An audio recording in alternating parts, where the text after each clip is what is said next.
Nous acclamons pour le Saint-Esprit de Dieu qui glorifie le nom de Jésus maintenant. Et nous ramenons toutes nos pensées captives à l'obéissance de la parole de Dieu.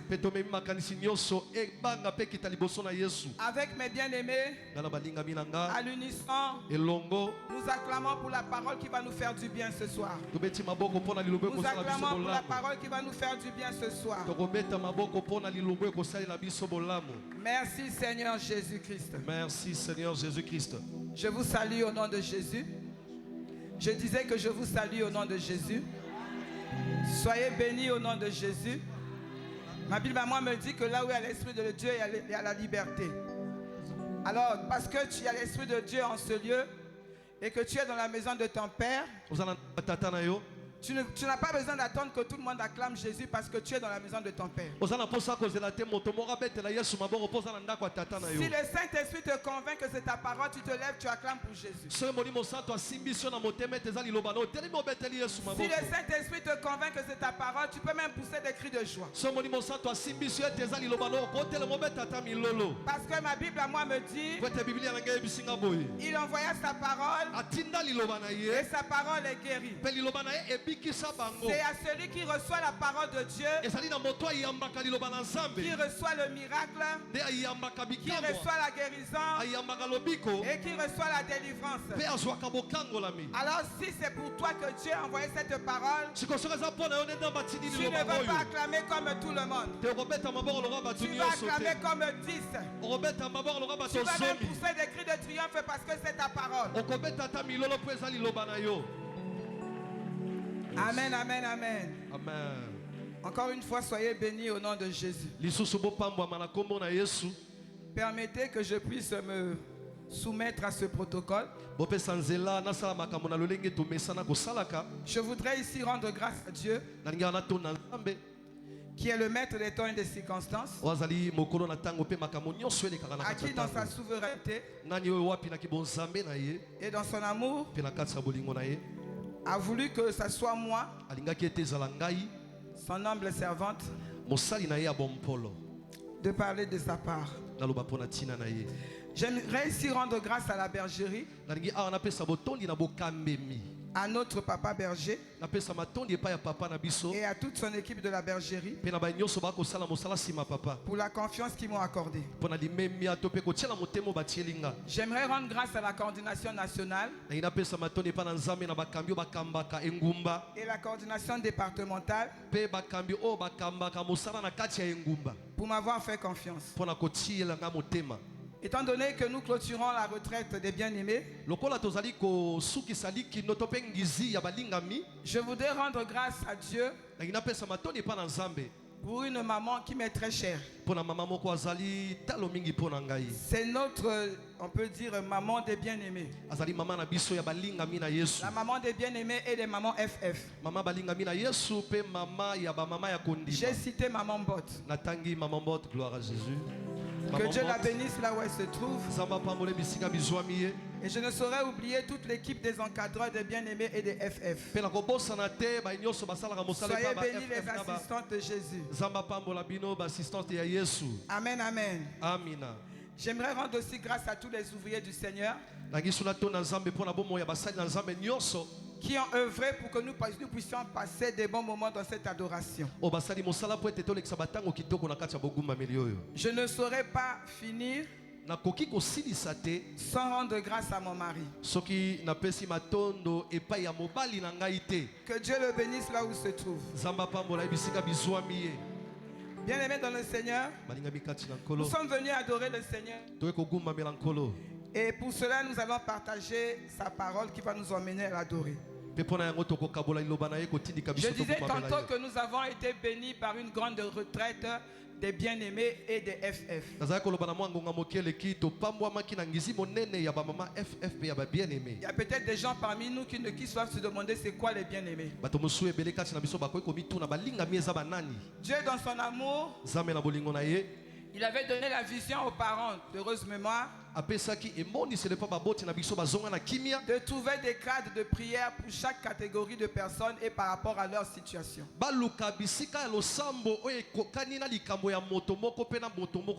Et donc les bien-aimés, c'est une intercession C'est un département où tous les bien-aimés, où toutes les personnes qui sont malades, des maladies dites incurables, des maladies qui ne sont pas diagnostiquées par les médecins de ce monde, des maladies inexpliquées, inexplicables. C'est ainsi que Dieu avait mis au cœur des parents de créer ce cadre, le royaume de toutes possibilités. Où une fois que nous avons été condamnés par les médecins de ce monde, nous repartons chez celui qui nous avait créés. Parce que lui au moins, il a les pièces de rechange. Amen. Il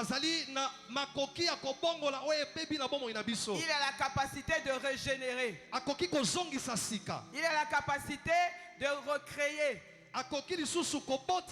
les membres qui sont dits malades et condamnés. Et nous l'appelons affectueusement Docteur Jésus. Est-ce qu'on peut acclamer pour Docteur Jésus? Gloire à Jésus. Nous l'acclamons affectueusement l'homme à la robe blanche. Et dans ce royaume des possibilités, non seulement on retrouve les malades, mais on retrouve aussi les femmes de foi. Femmes de foi, ce sont des femmes qui se sont mariées. Mariées comme nous aimons le dire, mariées correctement. Mais les enfants tardent à venir. Or, dans le royaume de possibilités, il est dit qu'il n'y aura pas de femmes stériles dans mon pays. C'est ainsi que quand nous venons au royaume des possibilités, pendant que nous intercédons, Dieu ouvre les cieux. Non seulement il ouvre les cieux, il ouvre aussi les ventres, et il fait descendre les bébés. Que Dieu te bénisse, toi qui as acclamé. Pour la petite histoire, comment je me suis retrouvé chez les bien-aimés. Je disais tantôt que là-bas, c'est la clinique Rafa. J'avais un problème dans ma famille. Les femmes, une fois qu'elles se mariaient, c'est le constat que j'avais fait. Une fois qu'elles se mariaient, elles finissaient par faire une maladie. Et cette maladie était le cancer du sein. Moi, je suis allé au bien-aimé, je n'étais pas malade. J'étais parti en prévention. C'est-à-dire que je suis parti parce que je me disais, comme la condamnation est là, je ne sais pas si je peux dire que j'ai eu le malheur. Assurément, je vais finir comme mes soeurs et mes parents et ma mère. Mais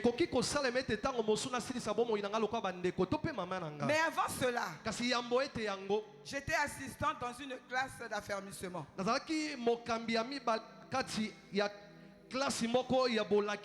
la classe d'affermissement de Maman Obed. Je ne sais pas pourquoi. Maman Obed, souvent quand elle voulait parler de moi, elle m'appelait souvent en disant Maman Tipo Yaba bien-aimé. Mais je n'étais pas encore au bien-aimé. Je ne savais même pas que je devais y aller un jour. Et moi je me demandais pourquoi. C'est après, quand je me suis présenté au bien-aimé pour aller en prévention, la maladie m'a trouvé au pied de Jésus. C'est pourquoi je veux rassurer une personne en ce lieu. Que ce soit la maladie, que ce soit la situation compliquée que tu es en train de vivre, C'est le plan de Dieu pour toi. Parce qu'il veut t'emmener quelque part. Je disais, il veut t'emmener quelque part. Donc tu es obligé de passer par là. Parce qu'il t'attend là où il veut que tu arrives. Donc Jésus avait fait par la bouche de maman Obed m'appeler bien-aimé.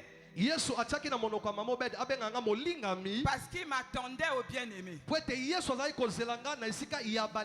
Est-ce qu'on peut acclamer pour Jésus? Et je me souviens que pendant un séminaire des bien-aimés, Maman Mbot, dont je parlais tout à l'heure, elle était en train de distribuer les pains de bien-aimés. Je n'étais pas encore bien-aimé. Elle m'a tendu le pain de bien-aimés. C'est-à-dire qu'elle m'invitait déjà. Elle m'invitait déjà parmi les encadrants des bien-aimés. Quand je tombe malade, je suis en prière. Je demandais au Seigneur comment tu peux permettre à tes pieds que je fasse la maladie. La seule révélation que Dieu m'avait donnée, la seule réponse que Dieu m'avait donnée, il m'a montré dans un songe deux serviteurs de Dieu qui m'ont appelé et qui m'ont demandé de prier pour les malades. Dans le rêve, je disais, mais moi-même je suis malade, comment je peux prier pour les malades? Dieu me dit, je vais te guérir. Je ne vais pas te guérir pour toi, mais je vais te guérir pour qu'au travers de ton témoignage, tu guérisses aussi plusieurs. Je réitère en disant, la situation compliquée que tu vis, Dieu est en train de te faire passer là où il t'attend. Est-ce qu'on peut acclamer pour le Seigneur? Amen. Gloire au Seigneur. Le thème de notre année, bien-aimé, est intitulé comme suit: année de prise de possession des promesses de Dieu. Année de prise de possession des promesses de Dieu. On aurait pu s'arrêter à dire année de possession des promesses de Dieu. Mais on dit année de prise de possession. Ça veut dire que nous devons, je ne sais pas s'il faut dire un effort, nous avons quelque chose, sinon une démarche à faire pour prendre possession. C'est-à-dire que tu peux avoir quelque chose, mais tu n'en as pas la possession. Alors cette année, Dieu veut que toi et moi, nous puissions prendre possession. C'est-à-dire qu'il y a la part de Dieu et il y a notre part. Prendre possession, on dit que c'est entrer en jouissance. C'est occuper et prendre le contrôle de quelque chose. Si nous revenons à l'histoire des enfants d'Israël, ils devaient aller conquérir. Mais pour aller conquérir, il faut que tu sois en bonne santé. Je répète, pour aller conquérir, il faut que tu sois en bonne santé. Et c'est là que Jéhovah Rapha intervient. Est-ce qu'on peut acclamer pour Jésus? Amen, amen, amen. Voilà pourquoi Dieu, dans sa souveraineté,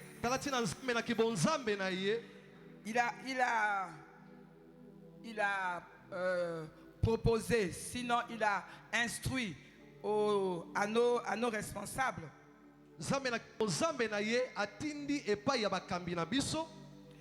de programmer cette retraite des bien-aimés.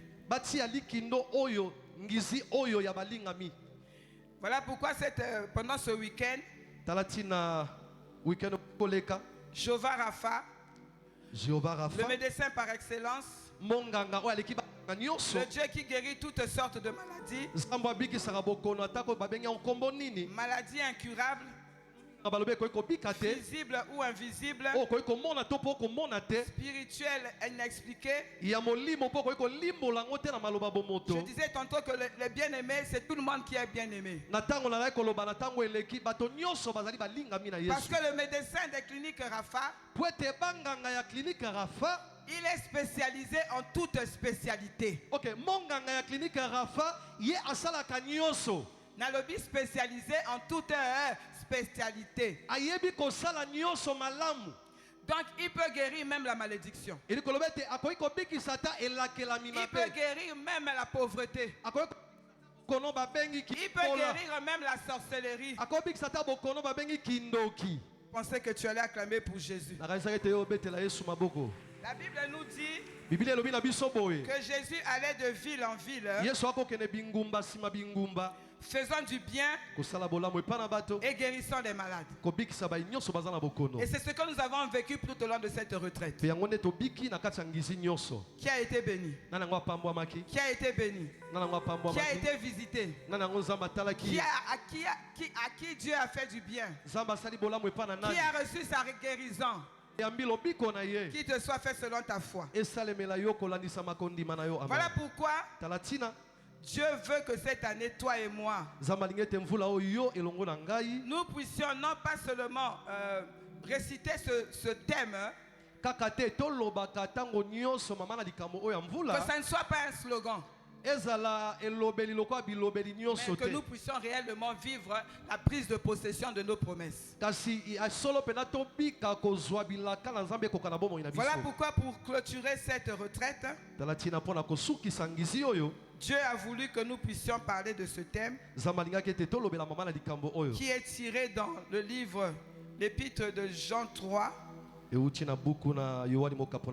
3, le verset 2. Jean 3, le verset 2. Est-ce qu'on peut se lever pour lire la parole de Dieu, s'il vous plaît? Jean 3, le verset 2. Jean 3. Troisième épître de Jean, le verset 2. 3 Jean. 3 Jean. 3 Jean. Troisième épître de Jean. 3 Jean. Okay. Je peux lire au nom de Jésus. Je lis donc la parole de Dieu dans le troisième épître de Jean, le verset 2. Je lis au nom de Jésus. Bien-aimé, je souhaite que tu prospères à tous égards et sois en bonne santé comme prospère l'état de ton âme, la parole du Seigneur. Amen, amen, amen. Gloire à Jésus. Donc le thème que nous allons exploiter pour cette adoration, qui va nous emmener à l'adorer, est tiré donc dans ce texte. Dans ce verset, nous avons deux mots-clés. Il y a l'âme et prospère. Avec l'aide du Saint-Esprit, nous allons essayer de définir ce que c'est que l'âme et la prospérité. On nous dit que l'âme, c'est la partie vitale, spirituelle et immatérielle, qui anime le corps. Elle est perçue comme l'essence de la personnalité. C'est le siège des émotions, des sentiments. Nous allons essayer de définir prospère. Prospérer, c'est la capacité à réussir, à se développer, à fructifier, à s'épanouir. La prospérité n'est pas seulement financière. Parce qu'on peut avoir de l'argent et ne pas être prospère. Et contrairement aussi, on peut ne pas avoir de l'argent et être prospère. Nous pouvons citer le cas de Joseph. Joseph, esclave en Égypte, il n'avait pas d'argent.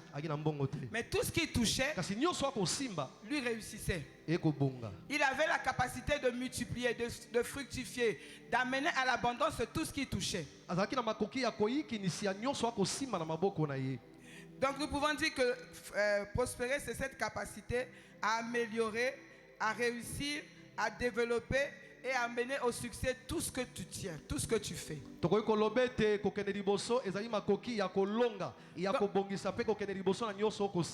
mes bien-aimés, si nous voulons prendre possession des promesses que Dieu nous a faites, le souhait de Dieu, sinon Dieu veut que toi et moi nous soyons en bonne santé.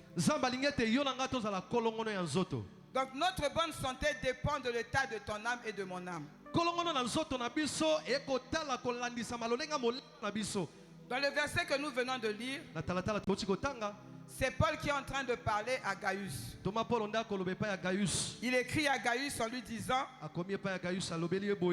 je souhaite que tu sois en bonne santé, comme prospère l'état de ton âme. Comprenez par là que Paul reconnaissait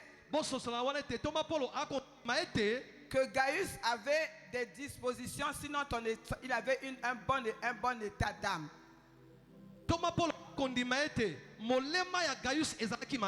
Il reconnaissait que l'âme de Gaius était prospère par ses actions. Et cela nous est expliqué dans le verset 3 que je vais lire. J'ai été fort réjoui lorsque des frères sont arrivés et ont rendu témoignage de la vérité qui est en toi, de la manière dont tu marches dans la vérité. Je n'ai pas de plus grande joie que d'apprendre que mes enfants marchent dans la vérité.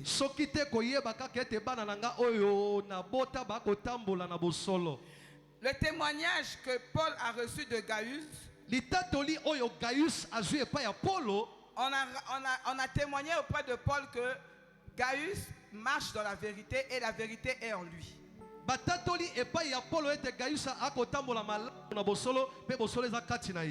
Donc nous pouvons dire que on reconnaît une âme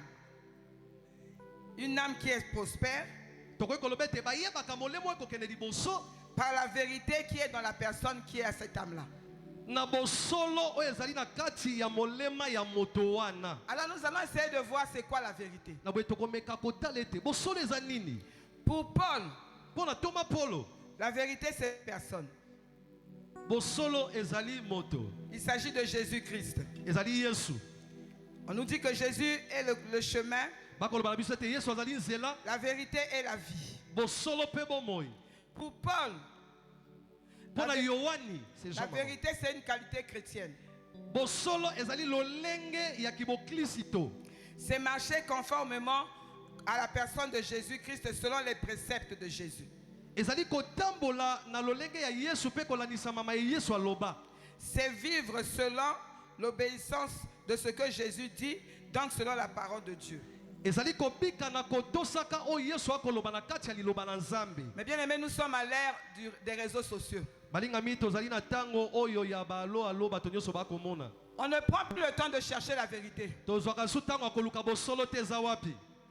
Nous courons ou nous nous focalisons sur les informations. Or, les informations, nous savons que ce n'est pas la vérité. Donc, quelqu'un peut se décider un matin de lancer une information au guise de sa rumeur, de son humeur plutôt. Et tout le monde va se focaliser derrière cette information. Personne ne va prendre la peine de chercher est-ce que cette information est vraie ou elle est fausse. Et c'est comme ça que de souvent nous tombons dans ce piège-là. Marcher dans la vérité, c'est être intègre. L'intégrité, c'est être constant dans sa foi. Je vais toujours prendre l'exemple de Joseph. Joseph, il a été, comment je vais dire, il a été éduqué selon la parole de Dieu, dans la crainte de Dieu. Vous souvenez-vous que dans la maison de Potiphar, il n'a pas cédé. au risque de se retrouver en prison.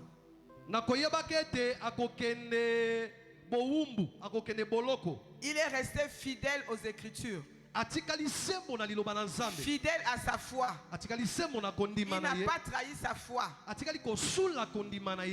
Amen, amen. Il n'a pas trahi sa foi. Alléluia. Amen. Alléluia. Amen, amen. Même devant les millions, Joseph est resté fidèle à sa foi. Être intègre, c'est une personne qui a la même attitude en public ou en privé.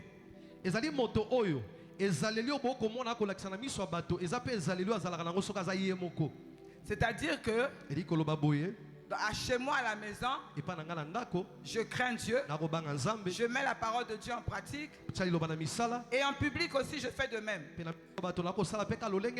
Je ne suis pas bipolaire. Je n'ai pas plusieurs identités.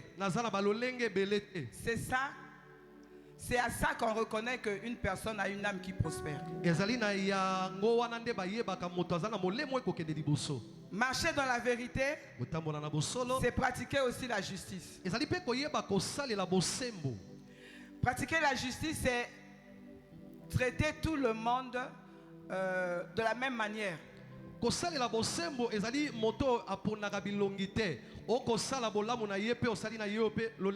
C'est-à-dire de manière équitable et stable. On reconnaît une personne qui vit dans la justice en voyant comment elle traite les gens qui sont autour de lui.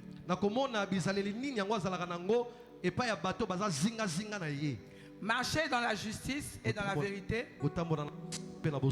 c'est aussi ne pas calomnier. Calomnier. C'est ça, hein? Calomnier, amen, amen. Amen. Calomnier, c'est attaquer la réputation ou l'honneur d'une personne.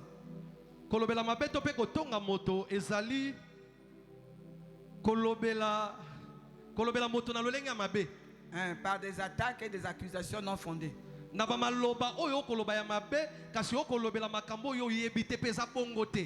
le but de faire du mal. Toi et moi, combien de gens avons-nous tués physiquement ou moralement par nos calomnies?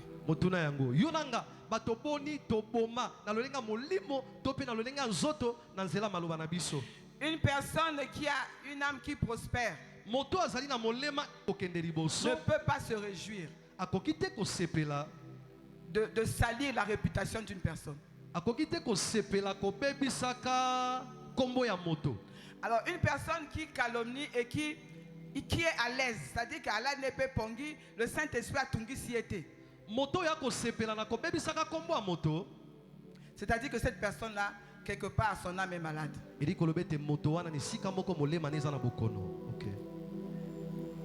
On reconnaît une âme qui prospère en pratiquant la bienveillance. Et on va le lire dans le verset 6 à 8. Je peux commencer même par 5. Bien-aimé, tu agis fidèlement dans ce que tu fais pour les frères, et même pour les frères étrangers, lesquels ont rendu témoignage de ta charité en présence de l'Église. Tu feras bien de pouvoir à leur voyage d'une manière digne de Dieu, car c'est pour le nom de Jésus qu'ils sont partis sans rien recevoir des païens la parole du Seigneur. Gloire au Seigneur. Est-ce qu'on peut acclamer pour le Seigneur? On reconnaît une personne qui a une âme qui prospère par sa qualité, sinon sa façon d'être ou de faire du bien autour de lui. C'est ce que Paul a cité ici à propos de Gaius. La Bible nous dit que le jeûne auquel Dieu prend plaisir, c'est de bannir les chaînes de la méchanceté. Rendre libres les opprimés. Faire entrer dans sa maison Le malheureux sans asile. Voilà le jeune auquel Dieu prend plaisir. Toi et moi, nous sommes dans la période de notre jeûne de 50 jours. Nous allons jeûner en nous privant, c'est bien. Mais le jeûne auquel Dieu prend plaisir, la Bible nous dit ici, c'est faire, c'est pratiquer la bienveillance. Est-ce qu'on peut acclamer le Seigneur? Amen. Paul a reconnu toutes ses qualités en Gaius. Voilà pourquoi il dit à Gaius, je souhaite que tu sois en bonne santé comme la bonne santé de ton âme. Parce qu'il a reconnu les actions, la disposition du cœur de Gaius. Et donc il dit, parce que tu as un bon cœur, parce que ton âme prospère, par les actions que tu fais, je souhaite donc que tu sois aussi en bonne santé physique comme l'état de ton âme. Donc ton état, notre bonne santé à nous dépend de l'état de notre âme. Je répète, notre bonne santé dépend de l'état de ton âme et de l'état de mon âme. Ok. De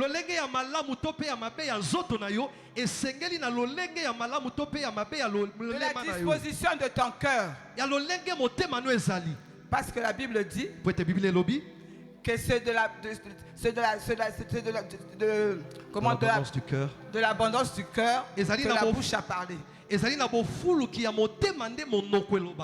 tu as de bonnes dispositions de cœur, tu es obligé de faire du bien. Et comme tu fais de bien, le souhait de Dieu est que tu sois en bonne santé, que tu continues à faire le bien.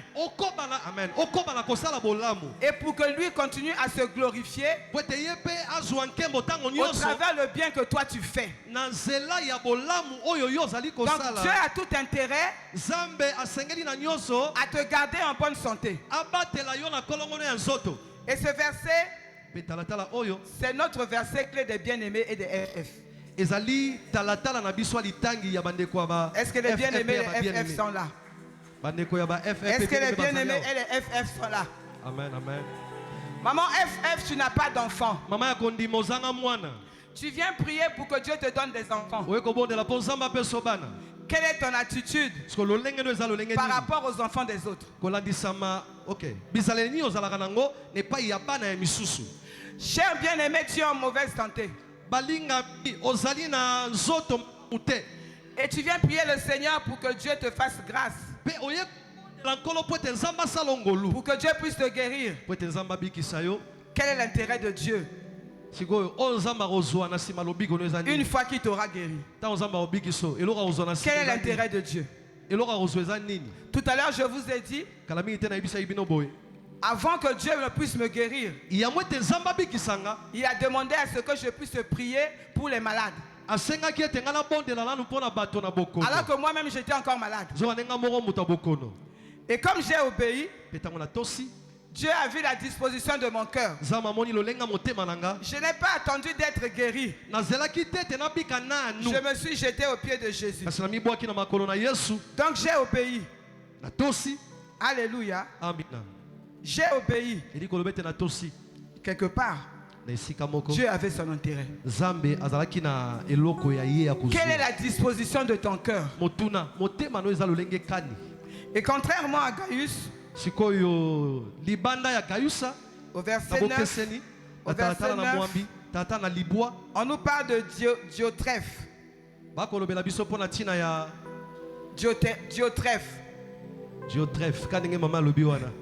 Acclamons pour Jésus. Et Diotrephe, c'était un bien-aimé dans l'église là où était Gaius. Tout le contraire de Gaius. La Bible dit, c'est pourquoi si je vais vous voir, je rappellerai les actes qu'il commet, en tenant contre nous des méchants propos.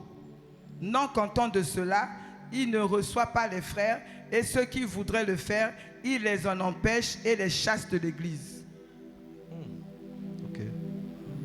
Il les chasse de l'église. Il est méchant envers les frères et sœurs. Donc là maintenant, on nous parle des caractéristiques d'une âme qui n'est pas prospère. Donc d'une âme malade. On peut dire quelques caractéristiques d'une âme malade. On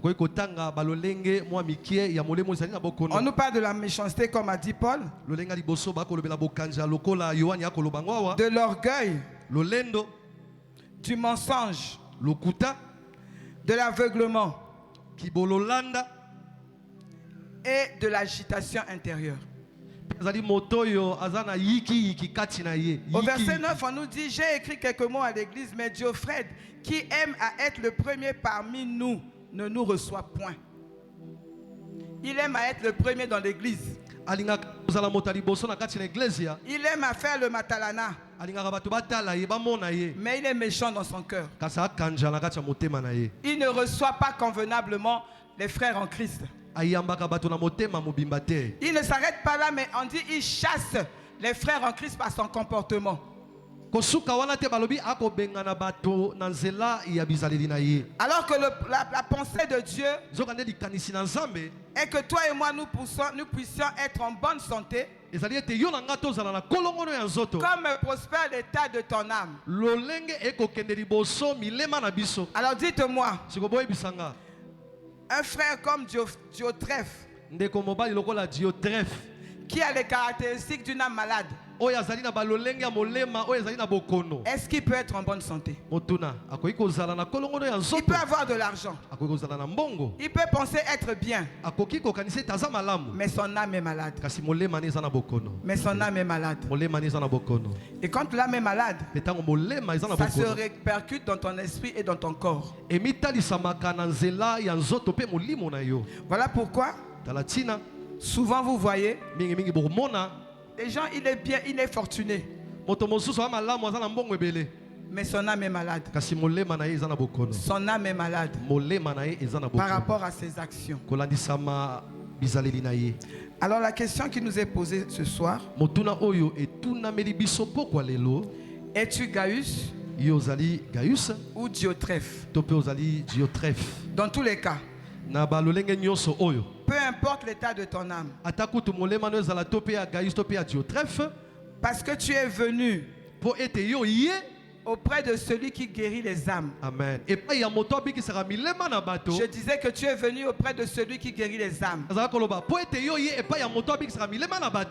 Pendant que nous allons l'adorer, si tu es Gaius, le souhait de Dieu, la pensée de Dieu, et que tu sois en bonne santé cette année, pour que tu puisses reprendre possession des promesses de Dieu dans ta vie. Mais si tu fais parmi des Diotrephes, ce n'est pas un problème. Dieu ne te condamne pas. Au contraire, il veut que tu sois en bonne santé. C'est ainsi que pendant que nous allons l'adorer, il va tirer ton âme de la prison de la méchanceté. Il va tirer ton âme de la prison de la jalousie. Il va tirer ton âme de la prison de l'aveuglement. Parce que il est le Dieu qui guérit toutes les maladies. Amen. Il est le Dieu qui guérit toutes les maladies.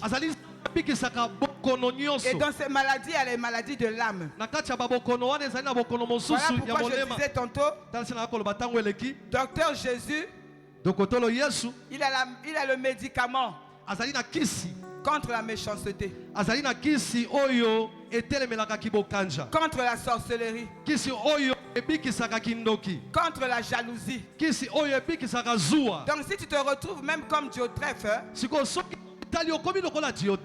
impose à ton âme pendant cette adoration de bénir l'Éternel. Comme David, tu vas dire à ton âme, même dans la méchanceté, même dans la maladie, même dans la sorcellerie, mon âme, je t'ordonne de bénir l'Éternel, car il est celui qui pardonne toutes mes iniquités. Il est